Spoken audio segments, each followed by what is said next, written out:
Hey Canucks fans, welcome to Clay's Canucks Commentary. I'm Clay Emo at Canuck Clay on Twitter, Clayton Emo on Instagram. It's my third video of the day. I did one at the start of the day, did one at lunchtime after the two Canucks trades, and now I'm just back at my office after watching the Canucks defeat the Anaheim Ducks 4-0 in the first game in the post-Eric Gudbranson era. Just kidding, no one is calling it that. I was at the game with my lovely wife Gail, Canucks for Kids Fund game, lots to talk about. Let's get to it right away. The Canucks played well tonight. They looked fast, they looked dangerous. Their best players were their best players. Markstrom with his first shutout of the season. Bo Horvat with 2 goals. Elias Pettersson with 2 assists. Brock Boeser with an assist. So our big three combined for 5 points. Markstrom got the shutout. Luke Schenn was strong in his debut. Let's talk about all these things very quickly. Jacob Markstrom looked good.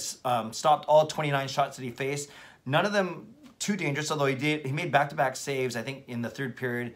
I remember, well, actually, I think it was at the end of the second period where I think he made 2 really good saves with his left pad on the same shift. Otherwise, he wasn't tested greatly. That was a poor Anaheim Ducks team. Kessler is a shell of his former self, although it was great to hear him get booed every time he touched the puck. It was great to see Roussel go at him a little bit.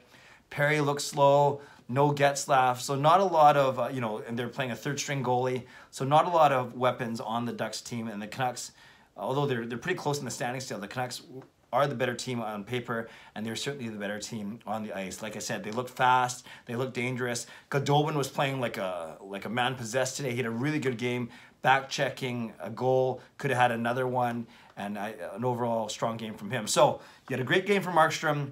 You had Horvat with 2, Pettersson with 2 assists, Boeser with an assist. He could have scored 1 or 2 goals, and Goldobin played well as well. Spooner had his first point, Josh Levo and Alex Biega with a goal as well.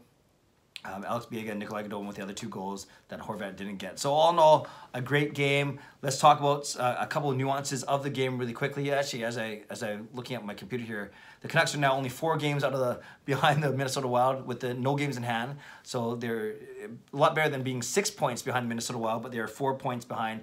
And with their victory tonight, they actually leapfrogged Chicago in the standings. So now they are in sole possession of 11th in the Western Conference and not 12th. So they still have a bit of work to do. They got Minnesota, Colorado, and Arizona all ahead of them.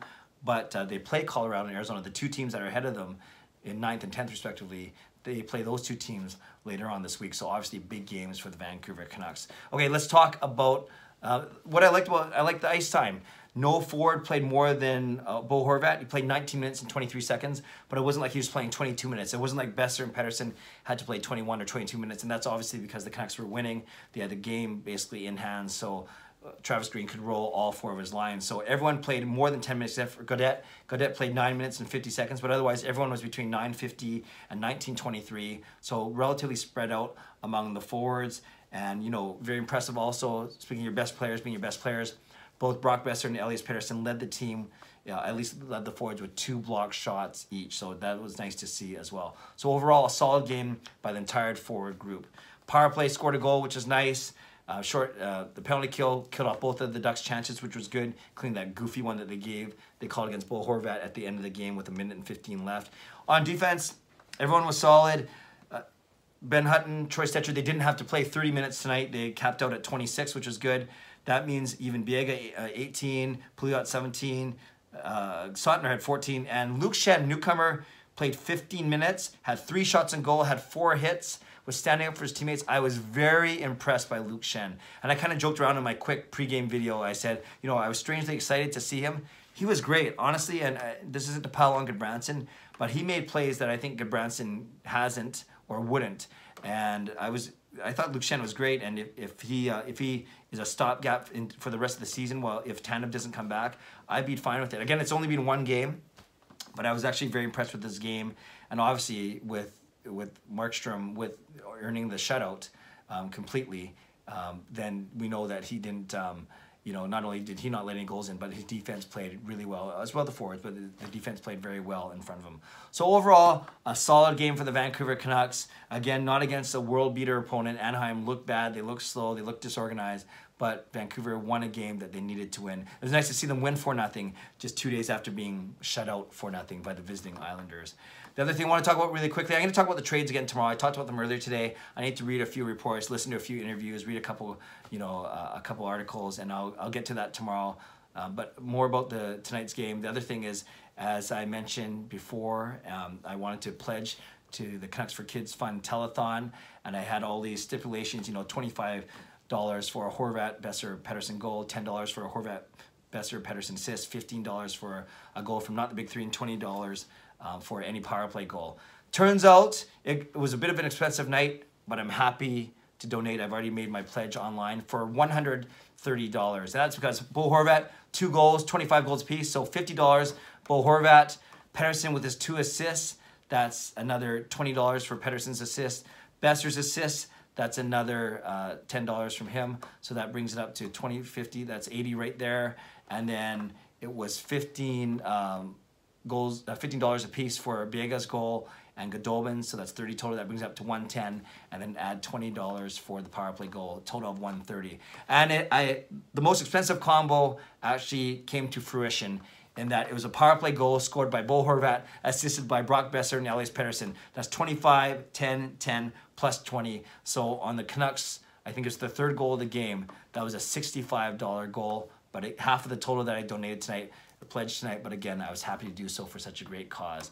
And lastly, I got to meet a lot of people tonight, or say hi to some familiar faces, or meet some new people. I was sitting with my lovely wife Gail first and foremost, but then my season ticket buddy, neighbor Jens, and his sister, so that was cool. And we were chuckling every time the Canucks scored. He would do the math for me and remind me how much that I was going to pledge, so that was kind of cool. So thank you, Jens, for being such a good seat neighbor. And then also met guys like Jeff, and met Calvin before the game. Thanks for saying hi. We took pictures, pretending I was all cool. Met Ben, which was cool. Saw Justin from my brother's church, and then I saw Chris Faber, who's doing some really good work. You know him from the Canucks Conversation podcast, and now he just got picked up by Canucks Army. So good job with Chris. Took a picture together. I think he's about 3 feet taller than I am, and has more hair on his beard than I have on the top of my head, but that's okay. Wonderful to catch up with Chris and Ben during the second intermission. So all in all, a great night. The Canucks win 4-0. Markstrom shutout, 5 points for the big three. Horvat with 2 goals. $130 to the Canucks for Kids Fund telethon. Canucks only 4 points out of a playoff spot, if you still believe in that. And a great debut for Luke Schenn. We'll see what happens when the Canucks play later this week. Again, like I said, Arizona and Colorado, 2 big games.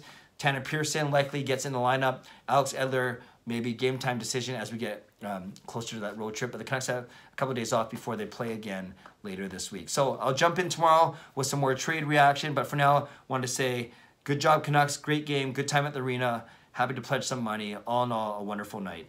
Canucks fans, leave a comment below. I'd love to read, react, and reply. I'm going to drive home, and I'll make sure I get to your comments later today. Got to catch up on the comments on my video about the 2 trades as well. And yeah, tell me what you liked about tonight's game. Luke Schenn, in particular, the big 3, Jacob Markstrom, Nikolai Godolbin, whatever you want. Leave a comment below. I'd love to read, react, and reply as always. Subscribe if you'd like to. Like this video, like to. Have a great rest of the night. God bless, and go Canucks go.